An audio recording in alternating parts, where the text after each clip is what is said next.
Hey, welcome to Not the Match. This is where we just talk about major matches or major fights that just happened. Just a couple minutes ago, I finally got to see the G1 Climax finals between Kenny Omega and Goto, and it was absolutely amazing, really hard hitting. The G1 this year, man. Usually when you see a big tournament or you see a lot of pro wrestling, it's like you talk about what matches are the best matches to watch. When it comes to the G1, it might be the opposite. Be like, all right, on day one, day two, skip this.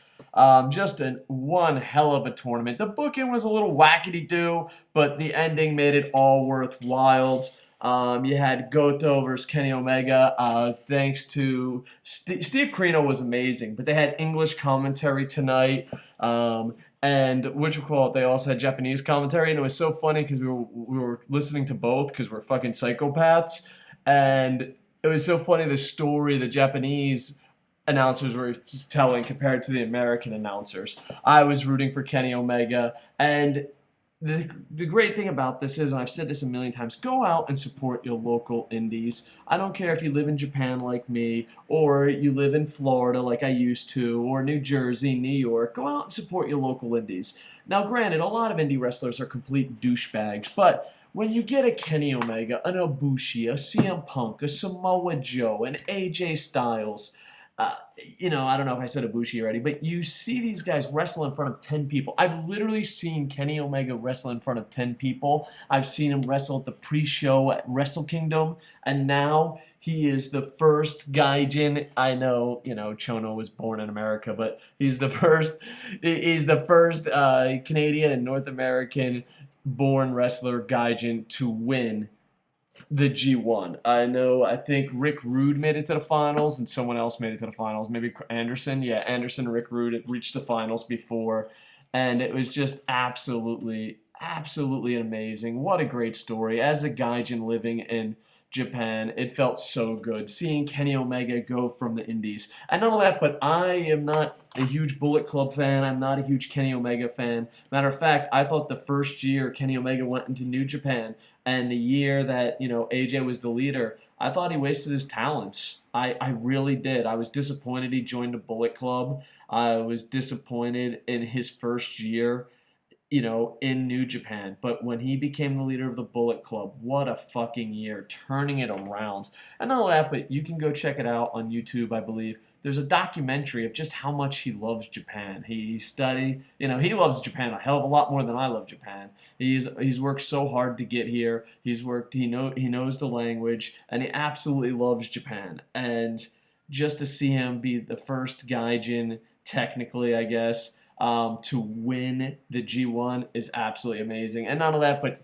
it told such a great story. It wasn't the match of the G1, but it still told a great story. And not only that, but it just showed the very final thing of the match was amazing. He hits Finn Balor's Bloody Sunday. He hits the Styles Clash. I think he even hit Ibushi's move, but don't quote me on that. And then he hit the One-Winged Angel. And it was just such a great story without words. It was like, hey, look, there's been other members of the Bullet Club, but Goto is kicked out. And he didn't kick out of Kenny Omega's finisher. And he sold the knees. He sold the tournament. I just, you know what? I player hated on Kenny Omega because I thought he was too good for Bullet Club. And especially that first year, he was more doing comedy stuff. But what a year. What a year. And now, most likely, I go to Wrestle Kingdom every year, depending on health. And I'm going to be able to see Kenny Omega. I was excited. I shit my pants when I went to Wrestle Kingdom and Kenny Omega was in a pre-show fucking Battle Royal. I shit my pants in excitement. I don't know if it was a Battle Royal or a 97-man tag. You know how New Japan does that shit on the pre-show. But, I was just like, oh my god, Kenny Omega made it to Wrestle Kingdom on the pre-show. And now he's going to fucking main event. Just amazing. Guy fucking works hard. And none of that, but he cut one hell of a heel promo. The big thing is they wanted him to wave the G1 flag, and he did the Bullet Club flag. He made fun of people in Orlando. Talked about Bullet Club going worldwide, and then afterwards shot on a lot of people, and I just thought it was great. Yeah, I hope those that watch it stay for the interview. He just pulls being a heel and an asshole so good. And, he even hit up. A lot of people said Bullet Club is over. A lot of people said Bullet Club should disband. And I was one of them. I'm a Team Chaos guy through and through, so I don't give two fucks. Loss, Bullet Club, I don't give a fuck. Team Chaos for life, even though even though I was rooting for Kenny Omega tonight, so maybe I'm a shitty fucking Team Chaos fan. But I want to see Okada versus Kenny Omega, and I just want to see how it goes down.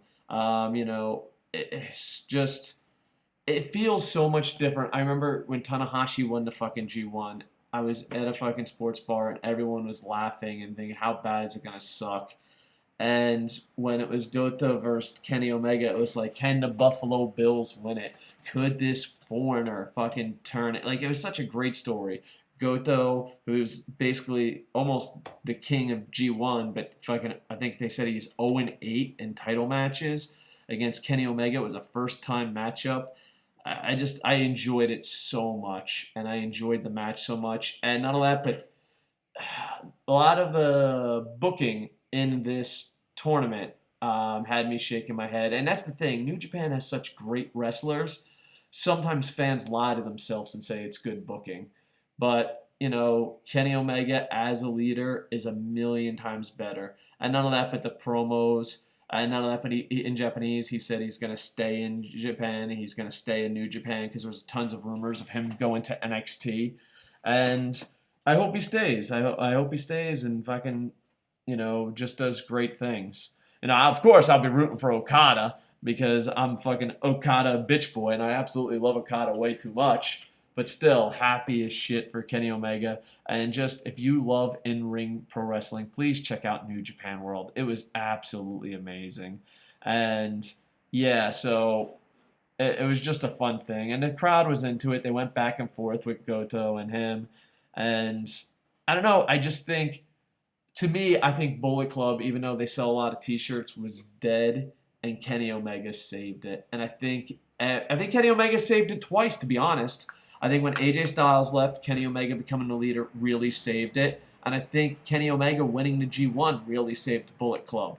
Because to me, it's a bunch of fucking North American fucking fuckwads wearing goddamn Bullet Club shirts, but not being able to fucking name more than 5 members. I see the Bullet Club fans a lot like 90s Bulls fans. And I think I would be a Bullet Club fan if it wasn't so many fucking bandwagon bastards. But I'm just so happy for Kenny Omega, and it was such a great tournament. I wish I broke it down. Last year I broke it down every day, but I'm working 3 full-time jobs and having a little bit of family drama. So, sorry I didn't break it down nowhere near as much as I should, but hopefully I'll start coming back more and more to YouTube and remembering who I am and having fun with it. But yeah, Kenny Omega, just congratulations. Not that he's fucking watching, but just absolutely amazing. And what a year, 1 year, what a difference it makes.